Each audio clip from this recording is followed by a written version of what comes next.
మనసుకి పెళ్ళంటే అతిథులెవ్వరు రారమ్మా.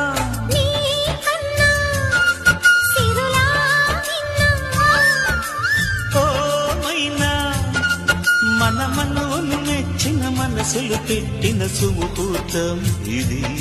మధువై రానా మరి కిలకిల నవ్వే కోయిల కోసం వచ్చింది మధుమాసం.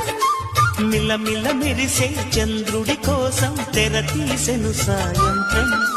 జోలగా లాలించగా నీ నీడ దొరికింది. కమ్మగా కలలీయగా నీ తోడు నాకుంది.